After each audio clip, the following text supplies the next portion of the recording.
Bonjour à toutes et tous. Comme dans les vidéos précédentes, cette chronique hebdomadaire est sous-titrée afin qu'elle soit accessible aux sourds et malentendantes. Cette semaine, 3 films d'auteur ont retenu notre attention pour leur qualité cinématographique. Portrait fantôme de Kleber Mendonça Filho. Le cinéaste lève le voile sur sa passion du cinéma et la fabrication intime de ses films, dans ce documentaire révélant certaines de ses archives personnelles et de ses tournages. 3 raisons d'aller le voir. Premièrement, un hommage à sa mère, ses proches et cet appartement ayant nourri son cinéma, une mise en scène intérieure et intime dans un espace familier et remodelé. Deuxièmement, le portrait topographique du quartier Setúbal de Recife. On découvre sous un autre angle l'envers des tournages dans une ville en pleine mutation, sujette aux enjeux économiques et politiques. Troisièmement, de ces vestiges dans ces lieux, des spectres, des esprits, des fantômes subsistent en souvenirs, cristallisation ou dans des persistances rétiniennes. Le Génie Guitry en 2 courts-métrages et 9 longs-métrages. Sacha Guitry offre des mises en scène osant les temporalités et l'occupation des espaces à l'écran que le théâtre n'aurait pas pu lui permettre. 3 raisons d'aller les voir. Premièrement, son écriture vivifiante, truffée d'anecdotes, commentaires, histoires, adresse au public. Guitry se permet tout avec malice et connivence. C'est un régal comique et l'émotion surgit aussi dans ses drames. Deuxièmement, la vitesse et le rythme. Guitry tournait vite et on ressent ce tourbillon pour cette nouvelle passion tardive du cinéma, avec un sens du tempo, quelle que soit la durée de ses films. Il n'y a pas de temps mort, tout est dramaturgie rebondissante. Troisièmement, la direction des interprètes. On sent son amour des comédiennes, dont certaines furent ses épouses, mais tous les acteurs sont truculents et bien dirigés. Du lead cast, second rôle, aux silhouettes, une part belle leur a aussi faite à la présentation dans les génériques de certains de ses films.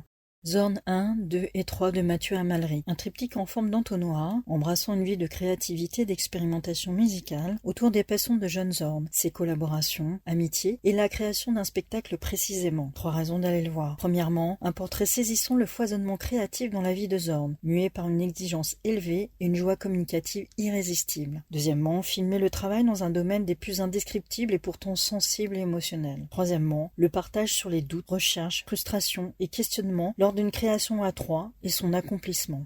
Merci de nous avoir écoutés ou lus, nous souhaitons que cela vous donne envie de voir en particulier ces films en salle à réessai. À la semaine prochaine pour de nouvelles chroniques.